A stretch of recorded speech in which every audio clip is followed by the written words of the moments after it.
Hello and welcome to episode 339 of the Board Game Barbecue podcast, brought to you by Adrian Games, More Than Meeples, and our delightful Patreons who, without them, we couldn't do a lot of what we do.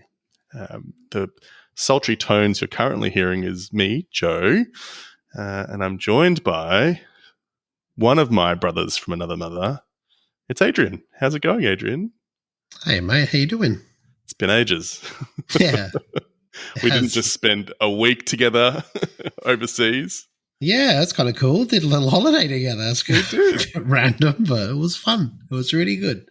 It was a test of the friendship, and I think we passed. I think it was actually really fun. Yeah. MJ kept us on the straight and narrow. That's right. Which is a terrifying thought. Yeah. That says something about you and I if MJ's the 100%. one keeping us on the straight and narrow. 100%. So what we're alluding to, if you aren't aware and you're listening in, is that Adrian, MJ, and I went across the ditch to Wellington in New Zealand to attend Wellycon, which is New Zealand's biggest board game convention, and we had a blast. So a lot of what we're going to be talking about today is all about Wellycon and the games we played while we were there. Anything you want to start off with, Adrian? Not especially. I didn't think that we would play as much pinball as we did. If I'm going to start with that, so fun, man.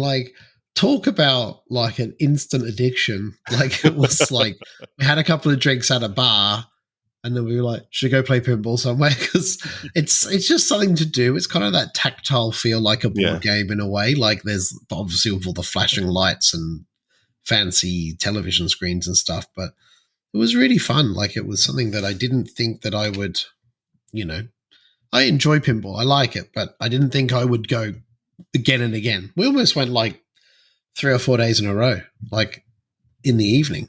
Yeah, I reckon we went almost every night, I feel like. Yeah. How we went and played pinball. And it was just because across from the convention center where Wellycon was being held, there was a pinball and bowling bar. And we're like, oh, yeah, let's go try some pinball the first night. And then, we had a lot of fun. It was so much fun. Yeah. And there was actually a world rankings tournament on for people playing different machines. And you scan a QR code or something on your phone, and it keeps your data online on the cloud and stuff. That was pretty cool to see. I never knew that sort of stuff existed. And we got hooked on the Venom machine pretty early. The Venom machine was so good. MJ was like, no, Metallica's better, because obviously she loves Metallica. So we said that. But we got hooked. It was great. And even really to the point of we went to another pinball kind of arcade place on the way to a restaurant for some dinner, and they had a D&D machine. Yeah. And it was proper. It wasn't proper D&D, but it was pretty close for a pinball machine. It had levels and dungeons, and you had to send the ball up different ways, and the screen would actually take you further into the dungeons. And there was also a character selection screen at the start, and each character had a different ability for the actual pinball machine. I was blown away by that. I couldn't believe how cool it was for the pinball machine. Even the mage, who has a shield, a shield aura. There's a button in the middle of the pinball machine that you press and a shield pops up. But the mage has a longer duration for the shield, so compared to the paladin and the other characters. Yeah, really impressed, really fun. So pinball's great. I would love a machine, but they are so expensive. Oh my God. They're 15 grand. Did you look into it after you got back? 100%. I was looking at it while I was there. That's so funny. You could get secondhand ones for cheap, but it would probably be a nightmare and probably broken and, God knows what. But they are expensive pieces of kit. See, I had a more moderated response where I was like, man, this has been so much fun. I also got addicted and was like, oh, man, there's something gamey about it. Like you said, I think the more modern machines, especially the Venom, Venom as in Venom from Spider-Man machine, the D&D machine, they were so modern that it felt really gamey. Almost felt like a video game or even a board game where there are particular things you're trying to achieve and places ramps you're trying to get the ball onto. And it was, I got just as addicted as you. And my more moderated response was, I might actually go to like a pinball night or something here in Melbourne rather than buy my own pinball machine. Bit cheaper, I think. Yeah, for sure. Yeah. But that was pretty cool. That was a random thing that I just didn't expect to happen. Yeah. So. It was actually very fun. And we had a little bit of a rivalry going on because you kept getting very high scores on the Venom machine, and then I eventually got above you, and then you got above me again. It was really fun. It was great. Yeah, it was good.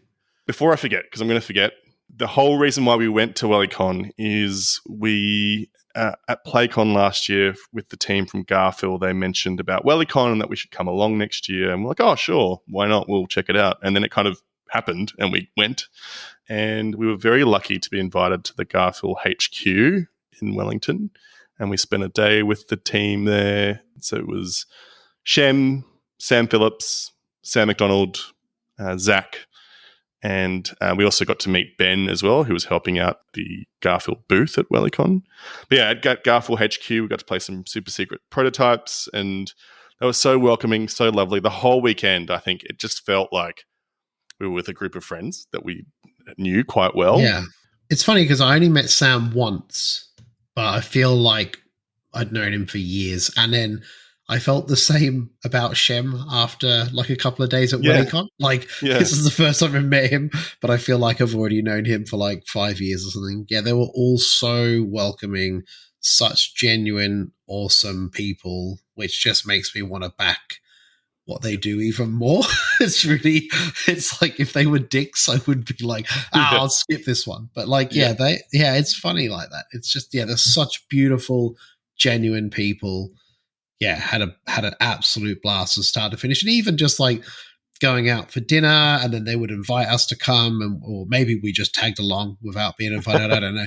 But like, we were there. But yeah, they'd invite us along, and it's just nice. It felt really welcoming. It has that sort of same vibe as PlayCon in a way. It was really good. So massive thanks to all those people that invited us onto these crazy adventures. So yeah, huge thanks to Garphill. They were so lovely. It was great to see the headquarters and kind of see the behind the scenes of like a board game publishing house, like something I'd never seen before, obviously, and I'm sure you've never seen before as well, Adrian. So it was so cool to kind of see how it's run and how bespoke it kind of is. It was really cool. Super nice. Super cool. Okay, shall we move on to Wellycon? Yeah, let's talk Wellycon. Yeah, what do you want to give a brief description about the setup, what it felt like, what was to be seen there, in case there are people who are listening who want to go along? Yeah, so it's in like the heart of Wellington, right at the front on the water. It's in a beautiful convention center. I mean, to start with, like convention centers usually have like daggy food, like very average food, but I'm telling you now, I ate like 7 or 8 brownies. I double brownied one day when I was with Joe. Because I was like, I'm going to get 2 of those brownies. And the next minute, Joe's like, 2 brownies. And I was like, oh, dear God, I think we were ordering 2 brownies for me. And they were phenomenal. But yeah, like the food was really good there as well. Like it had Eggs Benedict and all sorts of stuff. It was lovely. Not that we were struggling to find food, because there was food absolutely everywhere and all types of cuisines, and the food was phenomenal wherever we went, including the obscene amounts of fried chicken that we bought that one day. We went out for lunch one day and I was like, I'll get 24 bits of chicken, because there was like 5 of us. Yeah. And I was like, that, and we assumed that they would be like smaller than a chicken nugget, like a popcorn chicken sized piece, but they were massive. And then when the lady brought the plate over, I was like, is that all of it? She's like, no, that's half of it. I was like, oh dear God, we're in trouble. Like that's a lot of food. And we struggled our way through most of it and ended up taking a party back to Shem and some of the other people who weren't so lucky to get lunch at the same time as us. The convention itself felt like almost like one of the game days that we run, but just much bigger with much more sort of smaller little bits going on and a lot more demo games and things like that. They don't really have any sort of panels or sort of extracurricular activities in a way. Like I would love them to do stuff like that. I'd love to have sat there and seen Shem do a talk or see Jared from 3 Minute Board Games do a talk, and that would be amazing. But yeah, they have a lot of play to wins. Holy dooly. I've never seen anything like that in my life. I think their play to win section was almost the size of the PlayCon library. Like it felt like it. It was like almost 400 games or something. I was told. Yep. And like when you walked into that room, it's insane. Like they had like multiple copies of Voidfall, the Elder Scrolls getting played, all of the new Pandemic, Hobbit, Lord of the Rings game was there. Yeah, it was super. Like there was a lot of people into that. That Twilight. Twilight Imperium 4th edition. 4 was in there. Yeah. It was so good because we were saying like no one's going to play that. That's crazy. And we walked past one dude with his group getting the rule book out and starting to read it and look at it. And a lady in the group said, "It's got 4 rule books. This is not happening today." And the dude was like, no, it's fine. We can muddle our way through it. And I was like, man, you are brave people. Like those brave souls that played TI4 at Wellycon. But yeah, it was cool. Like it was really good to see that. And I think that there's for me personally, I would feel a little bit more, not anxious, but like more like it's a job or a chore to learn a bigger, heavier game at a convention like that to potentially win it. But I can see the appeal for many because if there's a big, heavy game that you really want and it's only just come out of retail or maybe not even out yet for some of the games that they had there, you might be like, man, I've learned all the rules online beforehand. We're going to sit down, play this game. We're going to enter it. And then because it's a big, heavy game, you're quite likely to have a good shot at getting it because there's not going to be that many plays of it, and especially if there's 2 or 3 copies of it sitting there. Yeah. So, yeah, that was wild. Seeing that was crazy. One thing I did appreciate as well, they had a coat rack. I found that brilliant. Oh, yeah. That was really good. I abused that on the first day. Then the next day I was like, I'm never bringing a jumper here again. This is a waste of my time. So I never took a jumper. Yeah. So the thing that was also really cool about the play to win was like at the end when they were announcing the play to win winners, there was like this huge crush in the play to win room where like I couldn't get in to see if because we'd played a couple of games. We wanted to see if we'd won them. I couldn't get into the room and I couldn't hear the announcements that were being made. So clearly it's a very popular part of Wellycon for sure. Yeah, you could tell for sure. Like it's like it got to that 5 to 6, 10 to 6 time and everyone started to move into that room to see if they were winners. And it was pretty hectic in there. So I agree with what you said about it feeling like a game day on steroids. It felt really welcoming. It felt really nice. Everyone was lovely. Like I'd go fill up my water bottle and someone would just start talking to me while they're also waiting to fill up their water bottle. So I think even if I was there alone or just a couple of us without, the Garphill crew that we were hanging out with, I think I would have very easily found games and people to play with for sure. Which also I think is always a concern, right? Sometimes you go to board game events and you can feel really exclusive or like you're not part of the crowd if it's been a long-standing event, but that wasn't the case at Wellycon. It was really welcoming. I think if you were going to go across the ditch from Australia to New Zealand, I think you'd have a blast. You'd have so much fun for sure. And there's also so much to do in that small area as well. Like, there's the museum, which, hands down, one of the coolest museum exhibits I've seen in a long time was that Weta World War One exhibit. I thought that was exhibit. Yeah, phenomenal. Like absolutely top tier. And I'm not a museum person. Like I've been to many museums around the world because I've traveled a lot, but I'm not like hugely into it and reading all the bits. But for that, I read quite a lot because it was actually about individuals and individual people in those situations. And I thought it was really well made. It was, very powerful. So that was really cool. And then there's obviously Weta, which is like a 10-minute Uber ride from the convention hall itself. There's a bucket load of pinball everywhere, apparently. So like, there's just there's lots of like little things to do. There really is. So it's great city. Wellington itself was a lovely city. I thought it felt 100%. It felt kind of like a small Melbourne almost, which apparently it's what it gets called all the time. Coffee was great. Food was great. Like I had a really great time in Wellington. It was good fun. For sure. Should we talk about some games? Yeah. Let's go for it. All right. Any particular standouts that you wanted to talk about? Kick us off.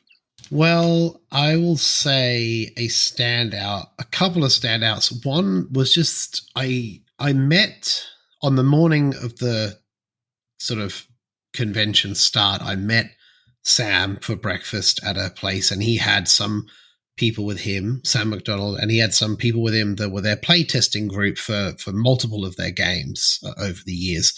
And they live in Christchurch, and they often demo some of the Garphill games over there at a convention that they run over there.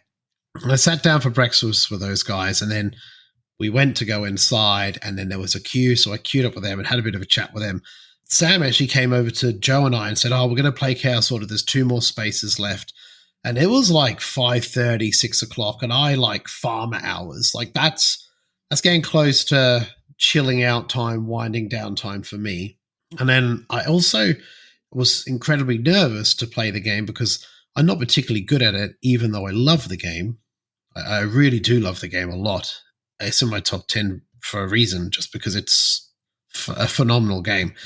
And I was very nervous to then have to play with people that might be quite competitive and quite good at the game and take it super seriously and not want to have to deal with me asking random rules questions or, making mistakes that might give someone else the win, which I've done many occasions on lots of different games, especially Root. I am the worst for doing that in Root. It actually happened to be those people from the breakfast, and they were all super lovely, was super relaxed. And Zach, who is Zach Smith, one of the co-designers for Chaos Order, had a little secret faction that they were playtesting and checking out while we were there, which was really cool to see. It was really fun, and it was just super chill. The whole thing was super chill, and Joe played, and Joe won, which is pretty fun. He was pretty happy with that. But yeah, it was pretty cool. It was pretty funny because at the start of the game, I was like, "Oh, it's been a while since I've played this. I couldn't remember most of the rules." So I was asking a lot of questions from Sam and from you, but then got into the groove of things. I played the purple faction, which is starts with O. I can't remember their name. Which faction did you play? I can't remember. I played Circadians. The Circadians, yeah, the humans. It was great. So I'd played them recently, and because they only need 4 victory points to win, right? It's really nothing comparative to some of the other factions that need 20 and so on. Yeah, and it's always that one where I needed to get a point 1 round earlier. I just couldn't eke it out of the faction, but I was so close. Someone took 1 territory from me right at the end, and I was so close to doing a double flip and being able to get 2 victory points in 1 round. And I was so excited to just be that close to doing it. I was excited about it. But yeah, it was really fun. It was great, and everyone played really well and just great fun. And it was great fun to see how excited both Zach and Sam are playing that game. And yeah, it was super cool. It was very fun. Which is crazy when you think about it, right? They designed the game. They would have played that game so much. Yeah. But they're still excited by it. It's a pretty cool thing to see. I mean, the development process to try and make that stuff balanced. Exactly. Like, you think that would suck all of the fun out of it. You're like running all the math and all of the other stuff about it. You'd be like, oh, yeah, it's good. And you're just done. But these guys are still like super pumped to play it. And yeah, it was great. So yeah, it was really cool. Really cool. One of the games I wanted to talk about that we got to play was Shadow Moon Syndicate, which was touted to me as something that would be right up my alley. And boy, was it. Had a great time playing it. I played with you, MJ, and Nicola, who's one of the artists, I think, from Arcus Games, who have publishing Shadow Moon Syndicate. I don't think it's quite out yet in retail. I think it was recently on Kickstarter, and they're still going through the process of creating the game. It is essentially, it's got this like cyberpunk aesthetic to it. There are like different, the theme of the game is that you are playing as different houses in this city, and then there are these syndicates, like crime syndicates that are trying to do particular crimes in particular parts of the city. In its heart, it's like an area majority, area control kind of game where you're placing your presence out into the different suburbs of the city. It had this really cool kind of neon pink, neon yellow aesthetic to it. The colors, the presence for each faction, for each player, reminded me of the UFOs from Cosmic Encounter, but in a really fluoro kind of that cyberpunk aesthetic, which was really cool to see. And it was mean, and I really liked it a lot. It has been designed by Jared from 3 Minute Board Games. He was able to teach us the game, so that was really cool that we got to meet Jared as well. And I'm very keen. That was quite a highlight when MJ did realized it was him. Yeah, and she's like, "Hey, are you the 3 Minute Board Games guy?" And he's like, "Yeah." And she's like, "Oh," she just didn't realize. It's so funny. I was like, he's been talking to us the whole time. Do you not recognize his voice? It's funny to hear. Yeah, I'm very keen to give this game a proper go. I'll have to have a look at the Kickstarter page and see if a late pledge option, because this is something that I would really get to the table pretty frequently. It felt like a game that you could get done in an hour easy once you know the rules. And so, yeah, I highly recommend you have a look at Shadow Moon Syndicate on BGG if you're, like me, a fan of the mean games or area majority games. I think it's well worth you having a look for sure. The character art in the game is really good, and it's really funny because after discussing some things with them and, finding more about themselves, finding out that some of the guys worked at Weta. Yeah. And still do, I think. Some of them still do, yeah. And it was just, it's funny how just that phenomenal character art on a card can elevate a game's presence and sort of legitimacy when 100%. You look at it. Do you know what I mean? Rather than it being for me personally, an AI generated or even just a not aesthetically a pleasing style, it was very cool to sort of see the cards and the box and the other art stuff that they had in some of their other games. It was, very, very, very well done. So, yeah, for sure.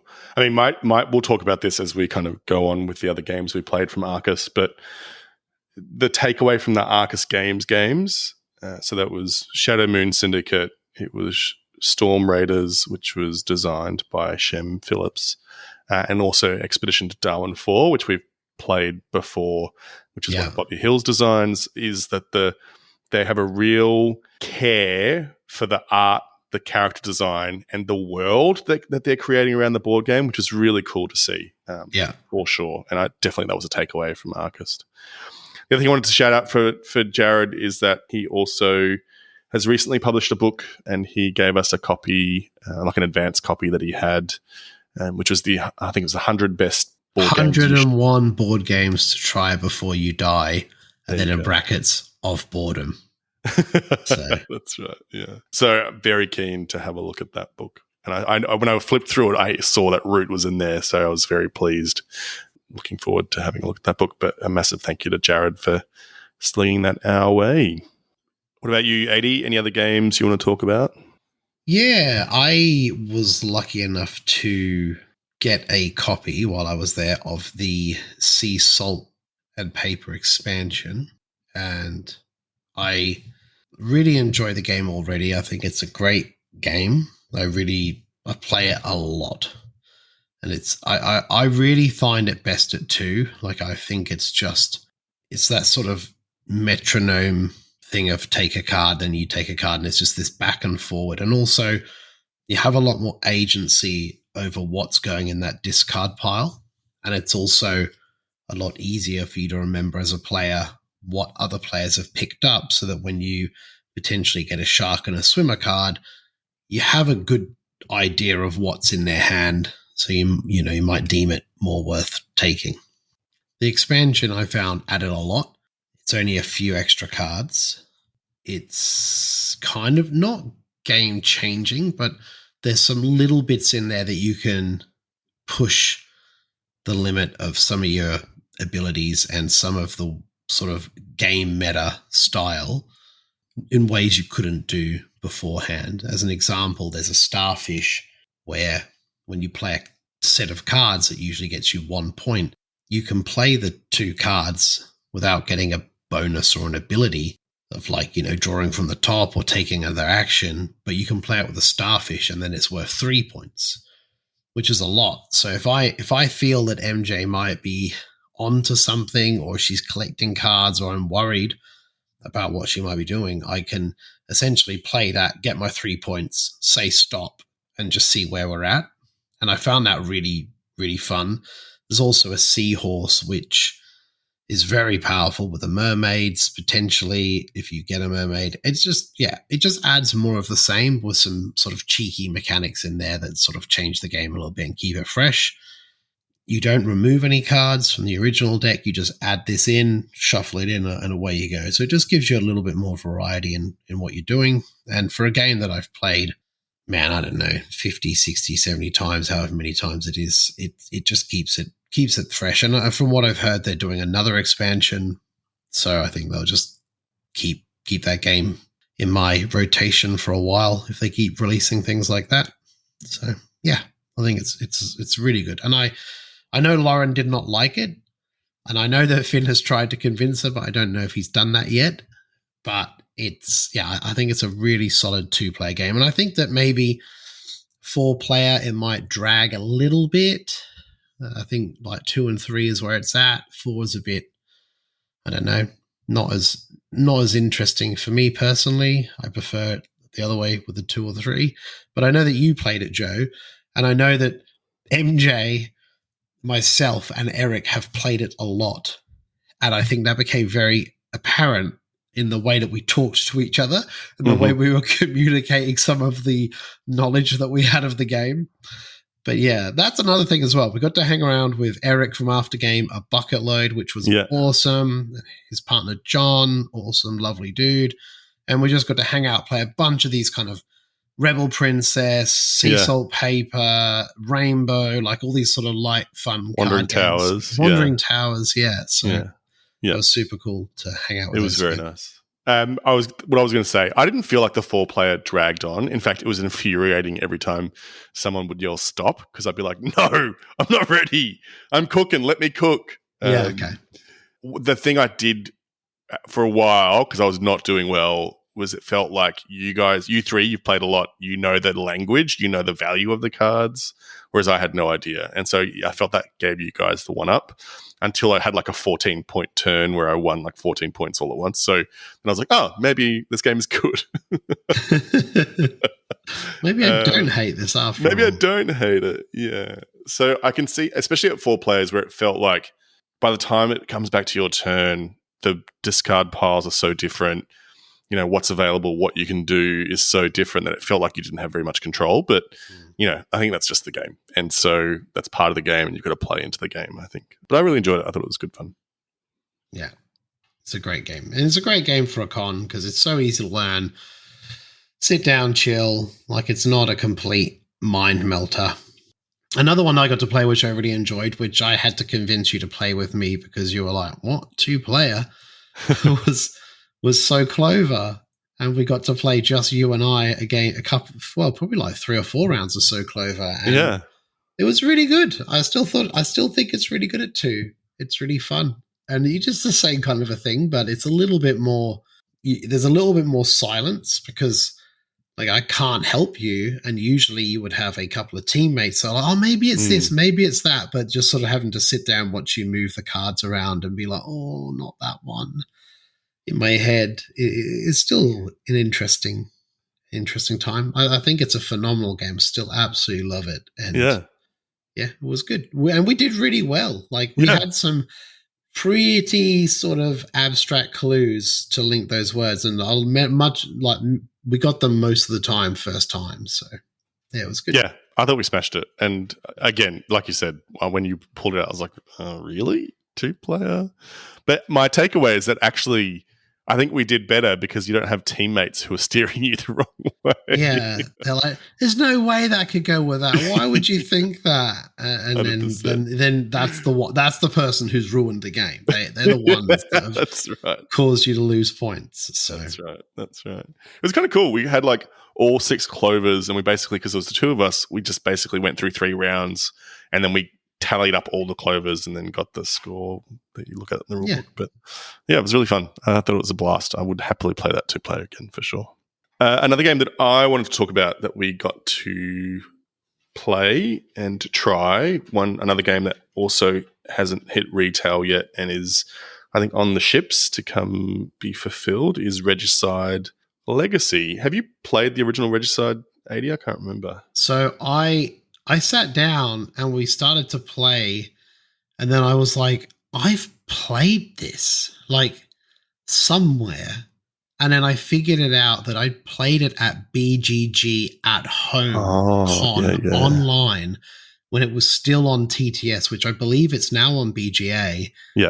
And I mean, by all means, like the guys were saying that they've got some very good numbers on BGA, so it's quite a popular game. And the concept is so good. It's like a simple concept. It's like almost like Flip 7. It's like, how has this not been done before? Yeah. Like, but it works really well. We actually bought a couple of copies for the PlayCon library to bring to PlayCon.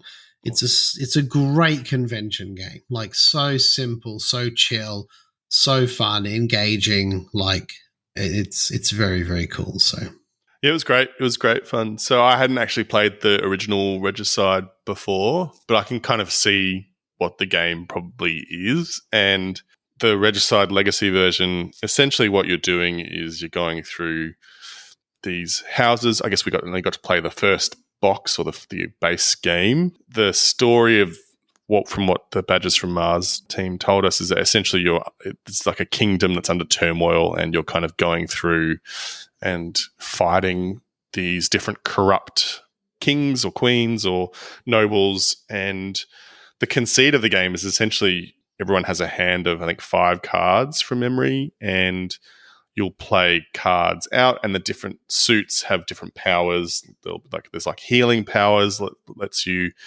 collect some cards from the discard pile. And that's the heart suit. So. Correct, yeah. There's shields, which is essentially like the paladin suit, which lets you block incoming damage from the boss that you're fighting.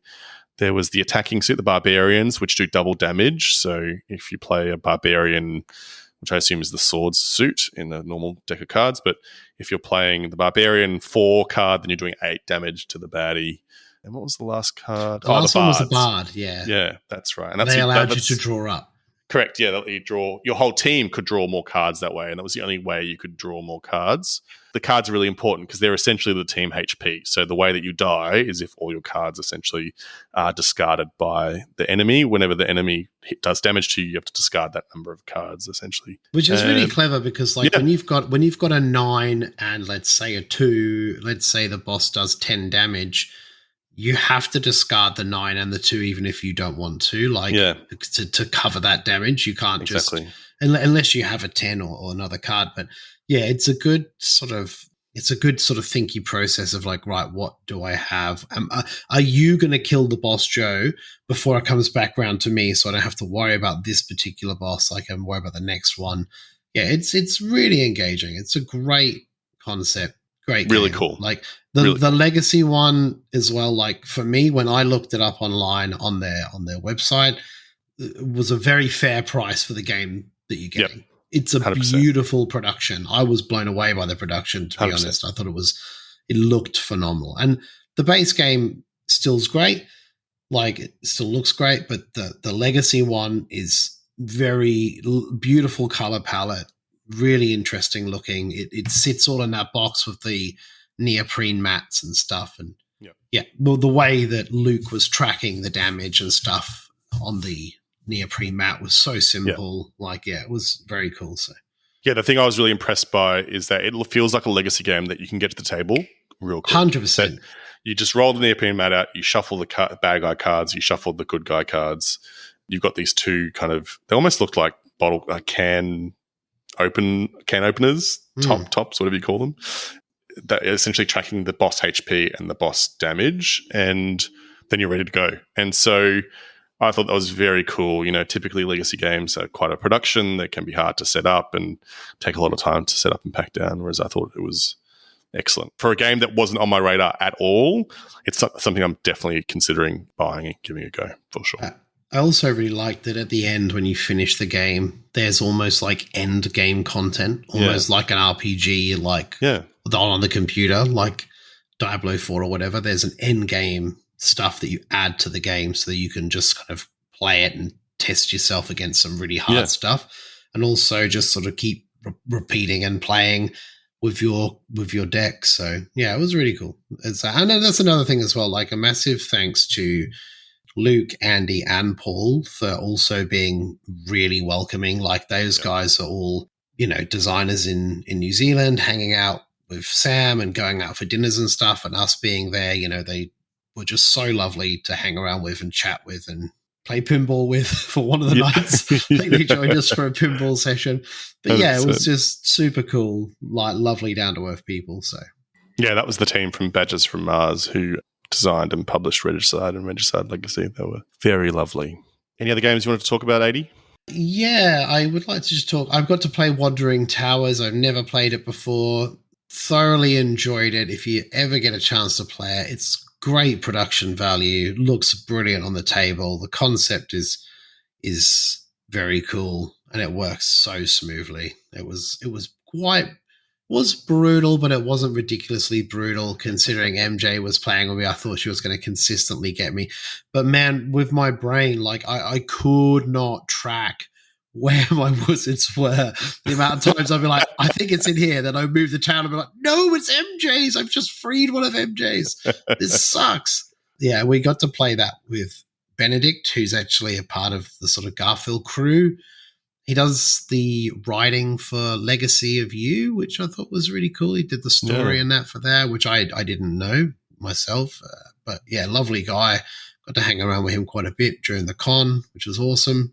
Yeah, he was a legend. And yeah, it was just good. It was good fun. Great convention game. Again, like such a perfect game to play a con. Like all done in less than an hour with a teach. Yeah, thoroughly enjoyed Wandering Towers. I thought it was brilliant. I'd like to play it with Finn actually because I think he'd quite enjoy it. So I hadn't realized you hadn't played it before. There you go. No, well, you guys were playing it at my house. Yeah. Not this March, but the March before. Yeah. A couple of groups played it, but I just never had the opportunity to jump in on it. But it was it's very cool. Very, very fun. It was very fun. I'm gonna protect. I'm not gonna protect. I'm gonna back my girl MJ here because you said that you were worried she was gonna stick the boot in you. From my observation over the weekend, you would stick the boot into her every chance you got. 100%. Just in case she does it to me, I have to be the first one to do it. I can't be the last one to do it because the last one to do it is the one that gets screwed, and I don't want to get screwed. I want to get her. She did win a lot of games. It was infuriating. She wins loads. I'm telling you now. She sure does. She's a secret genius. Maybe not so secret. Yeah, it was good. Yeah, it was good fun. I had a good time playing with you. It was you, MJ, Ben, and Eric, wasn't it? I think so, yeah. Played with us, which was really good fun. Oh, this is a random sidebar, but one of the funniest things that MJ said during the weekend that I can say on this podcast, because many of them I probably can't, but when she hurt her hand playing pinball and she called it a pinjury, I've got a pinjury. It's so funny. She was smacking the crap out of that machine. I'm serious. Yep. And it was so funny. It was good. The owner was standing there and giving us free credits as well, which was really nice of him.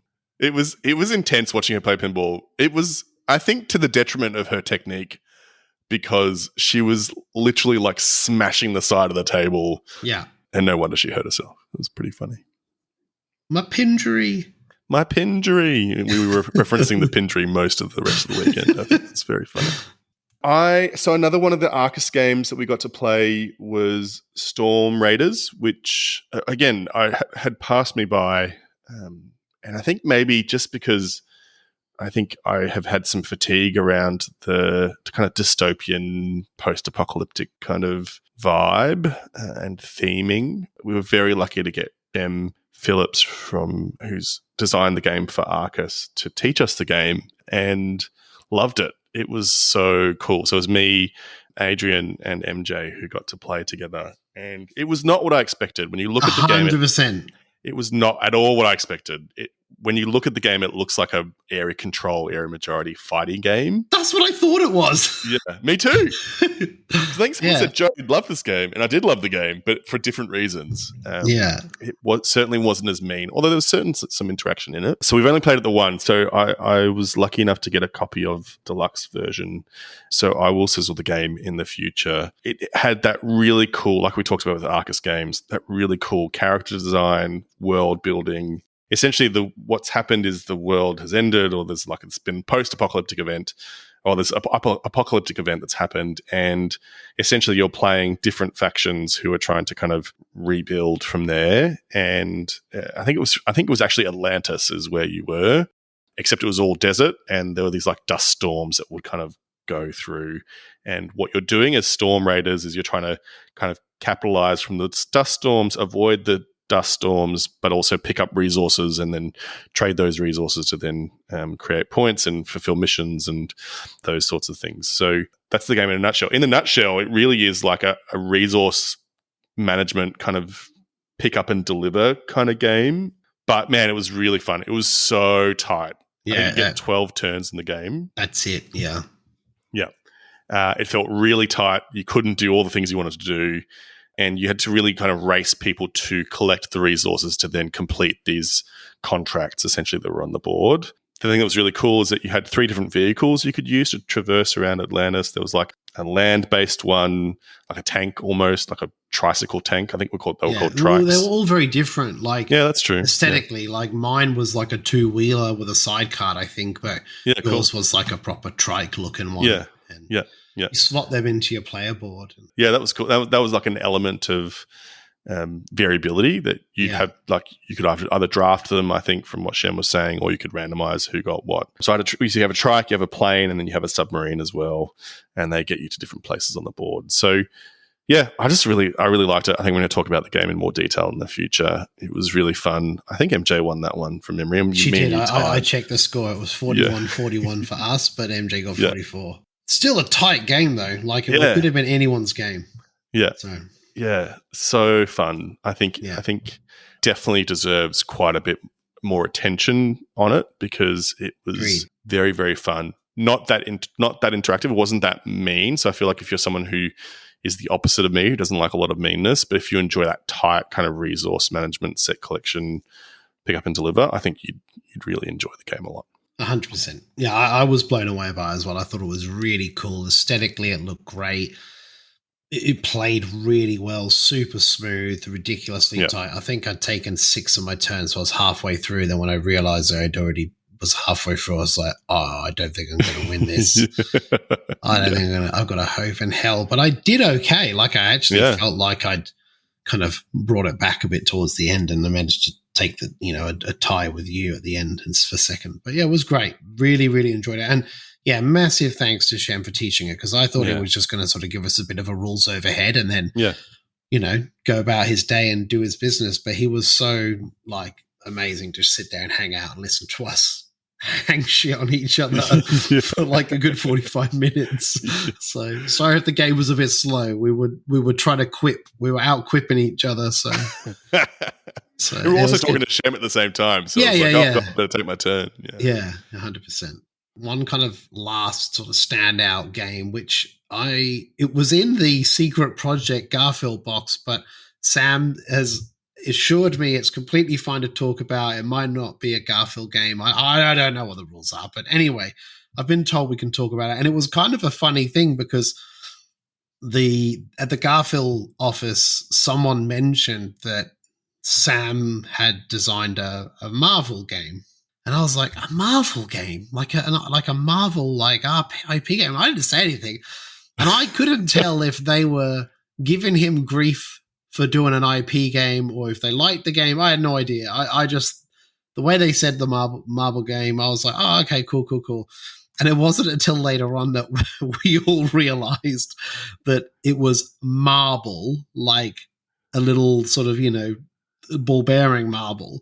We had all assumed that it was Marvel, like the X-Men and stuff. So I thought it was quite funny when he brought this contraption out. So. And we'd all independently heard Marvel. So 100%. MJ walked away without having talked to each other about it, thinking, oh, they've he's designed a Marvel game that's so different. Okay. Yeah. But no, it's Marble, like marbles you play in a schoolyard, for example. Yeah.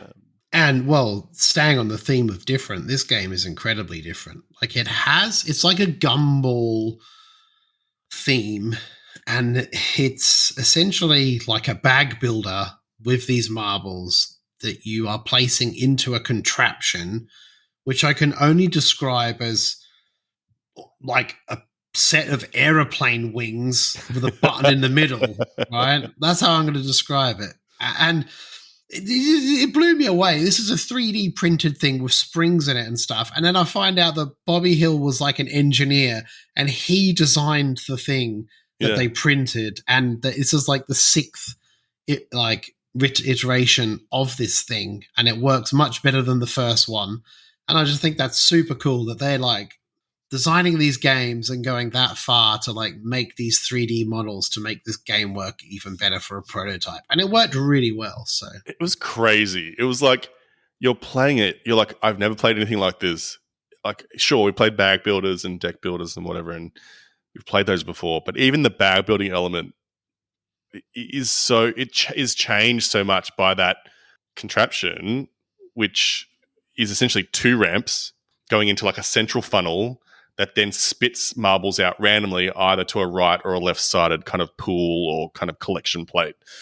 That's all it is, which is really simple. The game that he's made out of it is so strategic and thinky and interesting. And it was great fun. Yeah, I completely agree. And I mean, like, essentially you're loading these marbles onto these wings or these runners at the top of this contraption, and then you're building up your actions by putting particular colors on particular sides. You also don't want to bust when you release the marbles when they go down to the very bottom and they split into the left and right chamber. But then once you push that button and then they kind of mix up in the bottom a bit, that also gives you different actions from the different colors of marbles that you have available to you from there. And then once you take the actions when they're in the lower point, you remove them, and then they go back in the bag, and then you can do other things. But yeah, I thoroughly enjoyed it, and I really did like it's a small amount of interactivity, but essentially the left wing of this contraption, the left side of it, is essentially linked to the right side of Joe's, and then the right side of mine is then also linked to another player's left side, and so on and so forth. So what happens on their right side affects my left side. So there's a little bit of like I can put powers and upgrades to my gumball machine that essentially every time Joe was getting blue marbles out, I was getting coins, and the coins I could spend them more to buy more marbles and do different things. It was really cool. It was really different, like very different. I can't describe how different it was, but it worked really well and it was really fun. And I thought it was really enjoyable. It was, yeah, like I said, that design element of getting something from your neighbor's outcomes was really clever because it meant that I was paying attention to what you and what the other person across the table from us was doing. Because otherwise I would have just been like, oh, whatever, I'm just playing my game.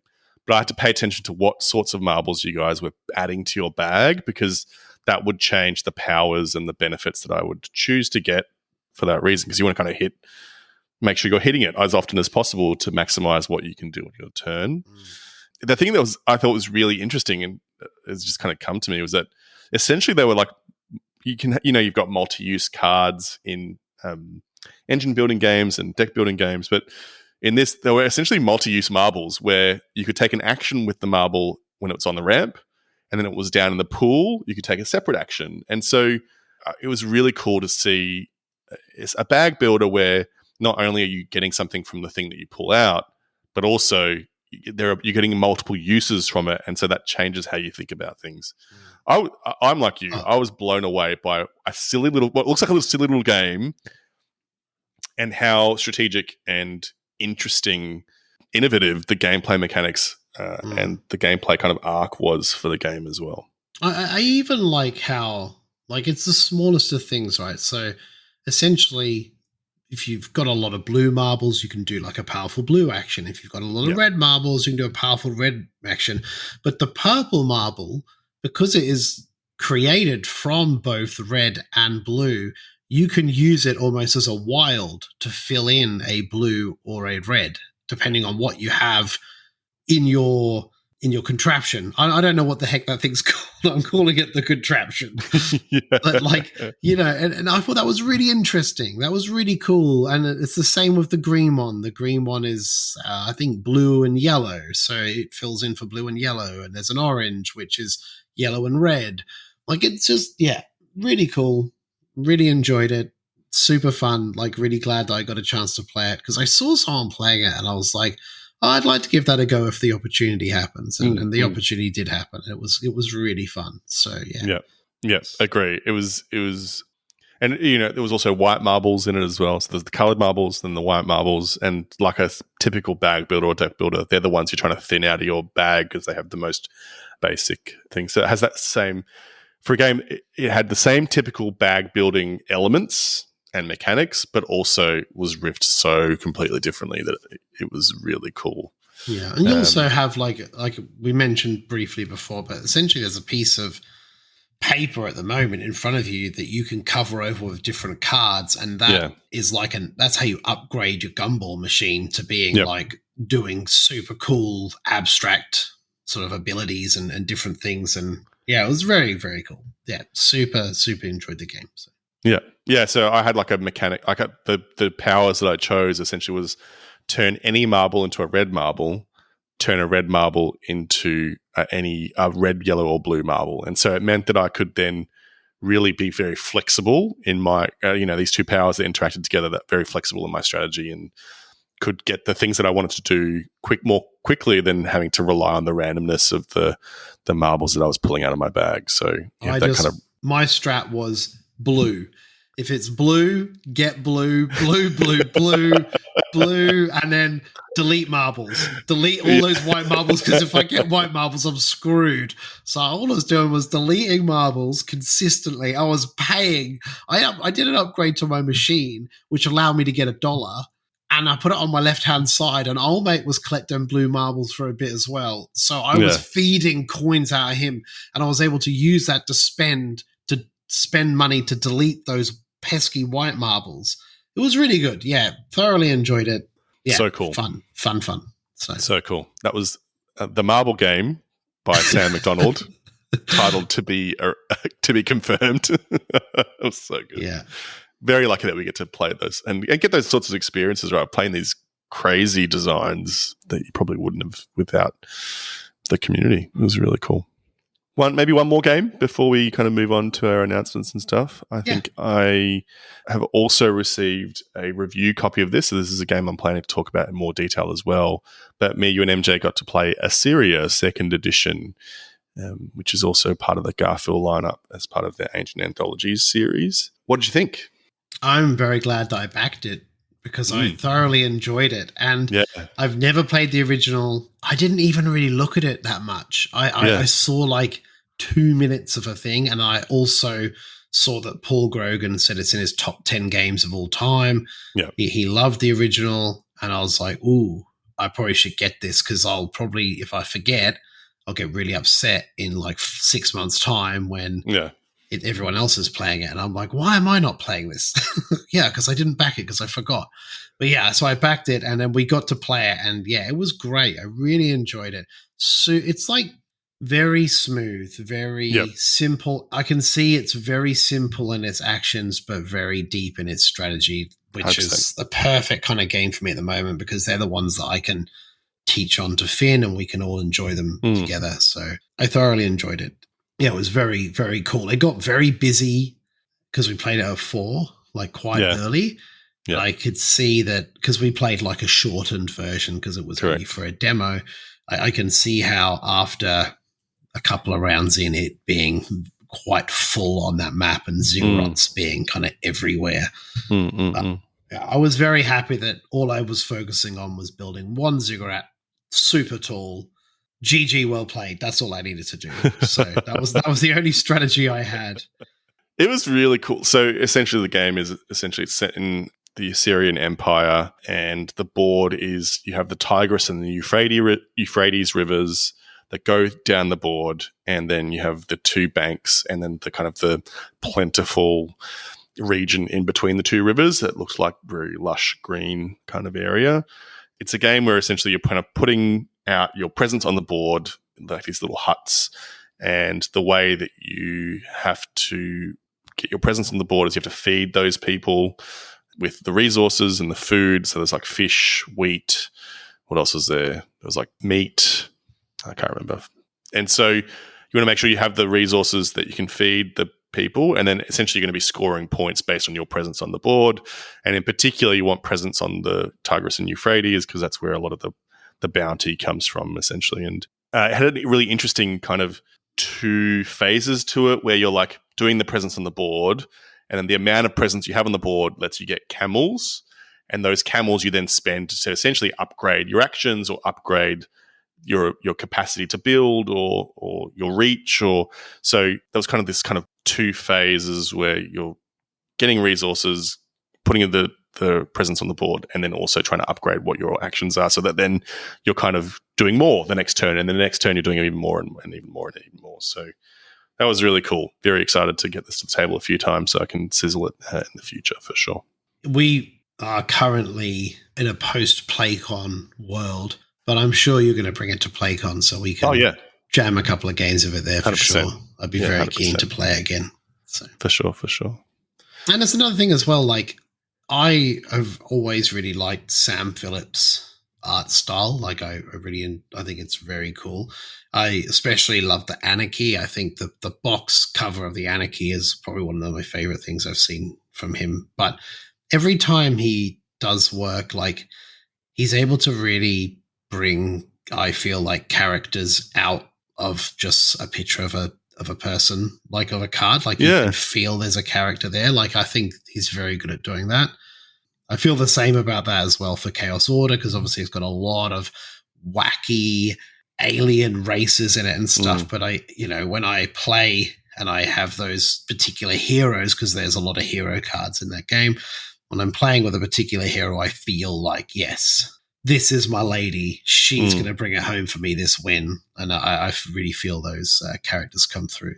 So they were the games that AD and I played at Wellycon, talked about our Wellycon experience. And obviously, AD, thank you so much for making it such an enjoyable week in Wellington. Thanks, mate. It was great. It was really fun. It was so much fun. Lots of nice dinners, I'll tell you that much. It was great. Yeah. Lots of lush cocktails. Heaps of cocktails. Woo. It was delightful. Tried them all. It was delightful. But if you ever want to go to Essenspiel overseas in Germany together, let me know. I'd be very happy to. It sounds like a plan. But bring MJ. Only if MJ comes to. Oh, yeah. Yeah. I need MJ. Otherwise, I'd get well lost. I don't work on a schedule or anything. Like, I only went in shorts. Like, that's true. It wasn't that cold, though. I have to say, I bought a hat, a jacket, and gloves a week before. I didn't need them. It wasn't that cold. Well, like I said, thank you so much. I had such a blast. You too, man. Thanks for coming. It was awesome. We had a blast. All right, on to some announcements and news. Well, the only announcement we have is that by the time you listen to this, PlayCon's probably already happened. So I hope you had a blast. I'm sure we had a blast. I'm sure we're very tired by this stage. But 2026, there will be a PlayCon. We're coming back, baby. We're doing it. So, yeah. We're doing it. And details to come very soon. Earlier than last year's announcements. So be ready, because every game day, everything we say, like, get in early because you don't want to miss out, and people always miss out. Well, this PlayCon, the wait list is massive. I'm just going to say that it is huge. I can't give a figure because I haven't checked, and we were past like 300 and something. This was about a month ago. So it's huge. So, and also not just that, like, I know we always rely on our Patreons a lot for a lot of stuff, but it really helps us, those people who do get in early, because this isn't a full-time job for us. This is something that we want to bring to the community. So those people who buy those early tickets, they actually really, really help support PlayCon and get that thing over the line and make it possible for everybody. So, yeah, huge thanks to anyone that's ever supported us for that. So, Yep, and some inside. I've got the inside baseball because I'm part of the PlayCon team, but 2026 is looking to be pretty incredible, and we're cooking. So keep an eye out for announcements. That's for sure. Let's move on to the question of the pod.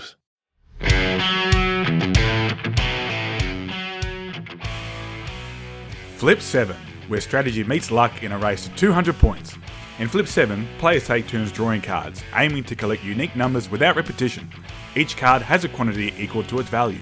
For example, 3 3s or 4 4s, and drawing a duplicate causes a bust, ending the round for that player. Special cards like Freeze, Flip 3 and Second Chance add strategic depth, allowing players to disrupt opponents or even protect themselves. Modifiers can boost scores, but risk-taking is essential. The first player to reach 200 points wins, but the path is filled with twists and turns that keep every round exciting. Available now in-store and online. So last episode's question of the pod was, what's your board game blind spot? Were you on that episode? No, Adrian? It was you, Connor, and Lauren. Correct. Before I get to the community, did you have anything you wanted to add in terms of your board game blind spot? I would have said area control games like a year and a half or 2 years ago, but I've been playing a bit of those, and like even things like The King is Dead is a bit like area control-y and stuff. So I enjoy that. Like, and I mean, I'm not going to say I would say like coin games and that, but I got a Jest of Robin Hood and I played that a bunch. I played on BGA. I'd like to play it more, but yeah, for me, a blind spot. Like I mean. Not like a willing blind spot in a way. Like anything where it's like deduction. I just hate those games, man. I just can't stand them. Like not social deduction. Social deduction's fine because I can talk and I enjoy talking. I enjoy conversing with people and accusing people of stuff. But that. Search for Planet Unknown or whatever the heck it is. Planet X, the search for Planet X. I can't. My brain doesn't work like that. I don't function that well. Like as an example, I was going to tell you earlier, Joe, but I forgot. I was cleaning the house because I have some guests coming. Yeah. And I was like washing the dog beds, put the dog beds in, washing the dog beds. And there was like a piece of plastic or something in there that had deteriorated and gone through the washing machine and like broken down. So I was like, oh God, I've got to take the filters out. So I'm taking the filters out and I'm taking them into the kitchen and I turn around and the oven, the inside of the oven has like a line of like a bit of grease or a bit of something.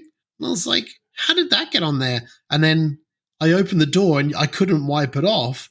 So I took the oven door off and then had to go onto YouTube to figure out how to dismantle the door into 4 bits. I had tea towels everywhere, completely forgot about the washing machine situation, left that, forget that, I'll do that later. And then I started dismantling everything, cleaning everything, putting it all back to finish. And I was like, that was like an hour and a bit. And I was like, what was I doing again? Oh yeah, the washing machine, and back to the washing machine. Like, it's so funny. I can't focus on those games and break that information down. I just don't run like that. So you know what? I would love to. Have you tried like a co-op deduction game before? Oh, I'd probably just upset my teammate, man. So I'd probably be like, I because like Perspectives by Matt Dunstan is incredible. It is so cool. And it isn't as high stakes as like when you're playing competitively. I'll be interested to see if you give that a go and see what you think. But yeah, I'll try. Okay, so deduction games for you, that's an intentional blind spot. You hate deduction.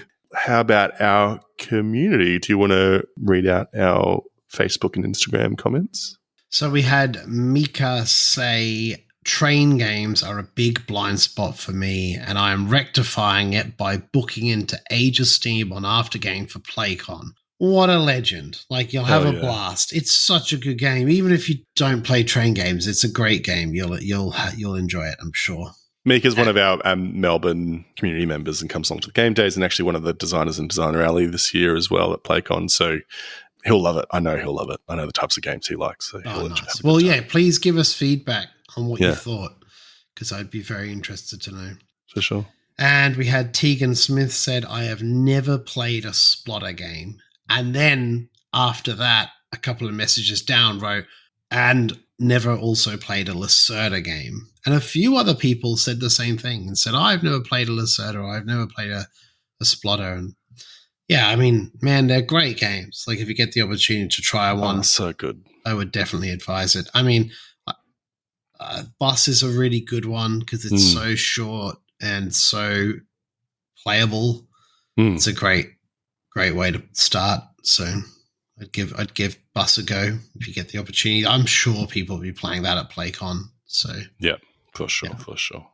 We also had Brett Spiel Sul say Warhammer. I've never tried it, although I would love to if I had the time. So and the space. Yeah, man. And the money. Yeah, all of the things. I would love to try it. Like, Haig has offered to play it with me a couple of times, but it's just it's like anything like that. It's so hard to knuckle down the time to do it. Like, it would be a day. Of course, Haig's a Warhammer player. Of course. Dude, That's not surprising at all. He goes to Europe and plays for New Zealand and stuff. Like, he's Warhammer? he's big into it. Yeah. He's way into it. Like, he's huge. You should, like, his cupboards. His cupboards in his game room just look like cupboards. When you open it up, there's like thousands of armies in there. Oh my God. So many. It's so cool. What a bloke. So, what a bloke. Yeah, what a legend. And so from Discord, we also had Dryfly Stephen give us a hefty response. So he mentioned that the games that Gene from our community plays, he has no idea, most of them, from the pics that Gene will post. Knowing Gene very well from our Melbourne community, it'll be dungeon crawlers. 100%. 100%. But he's enjoyed checking out the titles when Gene's posted about them. He'd never heard of coin games and misses hearing Mitch wax lyrically about them. He talked about you, 80, talking about Jest of Robin Hood, and he's interested in trying that as well. Stephen also mentioned that trick takers are a bit hard for him to play regularly at the moment, as most games he plays are either solo or two-player, but he sees that examples that Jonathan from our community and Lauren from the podcast kind of talks about and wishes he had access to those games as well. He also mentioned that Damo from our community would highlight older classics that he is very interested in trying as well. And then he's also talked about Def, Nathan, Spenny, and Chris Torkium from the community, who essentially shepherded Stephen into playing heavier games like Gaia Project and Speakeasy, which was very nice. Thank you for the response, Stephen. That's lovely. Well, we need a new question of the pod, and we thought that by the time this episode comes out, PlayCon will have happened and be over or close to being over. And so our new question of the pod is, what was your favourite part of PlayCon? Love to hear what you thought was great, what you loved, if you weren't able to attend, what you saw happening and what you thought you would have loved to have given a go for sure. It's a bit hard for us, 80, because this is in the future. I already know. So mine is having Finn there will be really cool. He'll get to see that and see, like, you know, the hard work that we put in. And, you know, he comes in when me and you are having meetings and stuff, and he just gives me a kiss goodnight. And he knows that there's work behind the scenes that goes into this sort of stuff. And also happy hour on the roof, 4 till 6, baby. Buy one, get one free cocktail. Like, you didn't hear it from me, but I reckon we should storm that place at 4:00. So that's just my 2 favorite things. I'm definitely looking forward, and I know that I'll have a great time at the Patreon party for sure. Yeah. And also very much looking forward to, obviously, you know, my fellow podcast hosts. We don't get to spend a lot of time together in person, and so any chance we get to hang out and be silly together is so lovely. So I'm sure I'll enjoy that too. Also, I like the chaos of the setup. Yeah. I love that madness. Oh, yeah, I love it. I get stressed. Yeah, just like, you know, get the shells up. Like, the shells are going up. Like, it's like, games are coming in, unbox the games, sticker this, blah, blah, blah. It's just chaos. It's great. The pack down, less fun. Not as fun. Not as fun. It's like, oh, no, we've got to do all this again backwards. That's right. So, yes, new question of the pod. We'd love to hear what your favourite part of PlayCon was. Forward to hearing your responses. Moving on to our community plug. So obviously, if you like what you hear and you want to support us, if you go to patreon.com/boardgamebarbecue, you can sign up and become one of our Patreons. It gets you exclusive access to some Patreon-only episodes that we record just for our Patreons. The thing I love about the Patreon episodes, recording them, is that we kind of can give you a bit of an insight into our lives a little bit. One of the recent ones that Dana and I did was all about pasta, because we're both Italian heritage. And I loved it. It was so much fun. So we also talk about board games in our Patreon episodes as well. So if you want to support us, sign up and you'll get some really cool perks as well. There are also many ways to support the podcast without donating. In fact, one of the two best ways is, one, word of mouth. So tell your mates. If you're going to board game events, let them know about the Board Game Barbecue and what we do. And then the other thing is giving us a 5-star review on the star rating systems of the Apple Podcasts app, or on the Spotify, or wherever you listen to the podcast. If you give us a 5-star review, that really helps the metrics for us to be found by other people who are looking for board game related podcasts as well. Finally, we love our community, and I think I can speak for all of us when I say that we would not be where we are without our community. So get involved in our community. Join our Facebook community. You can follow us on X, what used to be Twitter, Instagram. You can look at our YouTube channel. You can join our Discord. Get involved, and meet some lovely people. So if you're looking for any links for the above that I've just mentioned, you can look in the show notes and you'll find links there for sure. And now on to our final segment, Fired Up. Me. What are you fired up about, 80? Yeah. Mate, I am fired up about a lot of things, but one thing that I am quite fired up about is that randomly I got a Facebook message from someone saying, hey, I'd like to send you a copy of this game. Basically, you guys do a good job running a community, blah, blah, blah. I was like, cool, that's amazing. Thank you so much. And that was from David Turksey, which was pretty cool to get a random message from that dude.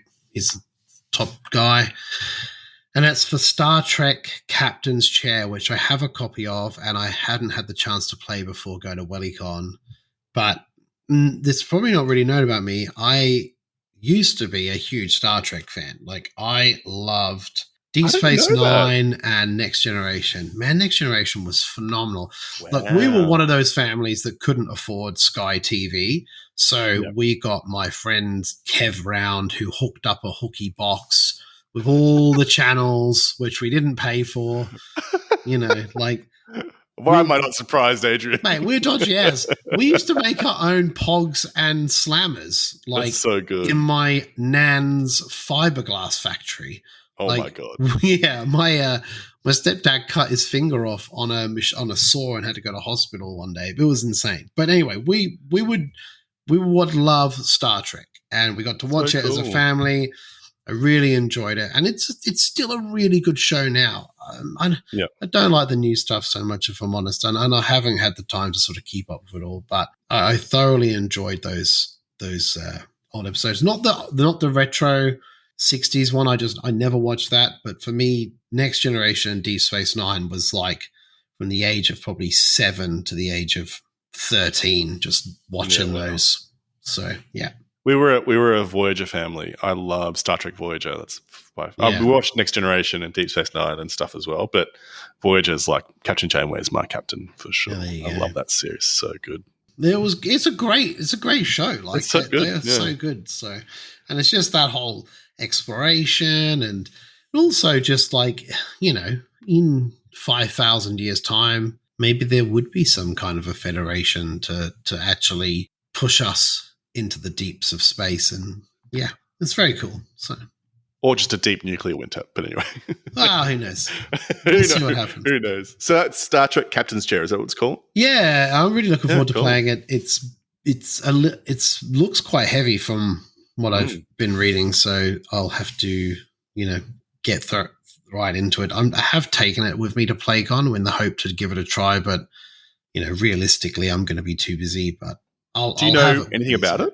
No, I do know it's built on the system of the other deck builder game that he designed. I think it's Imperium Classics is the name of it. I haven't played that one because I'm not too fussed about the theme.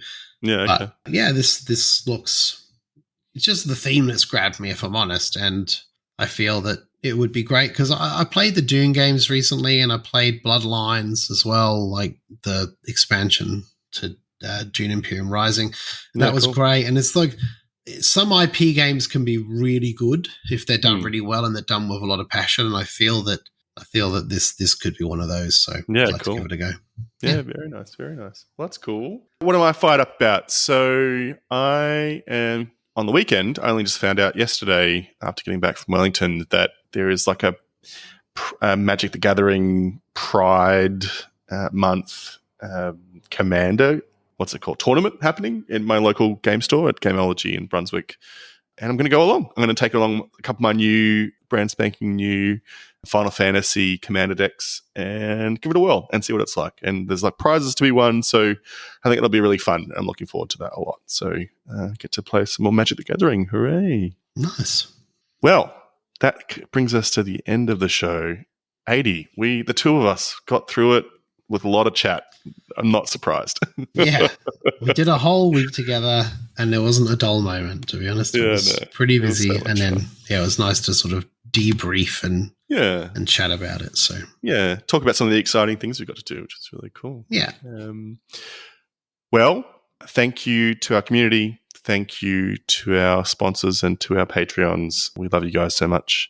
And until next time, play some board games. Bye. Bye.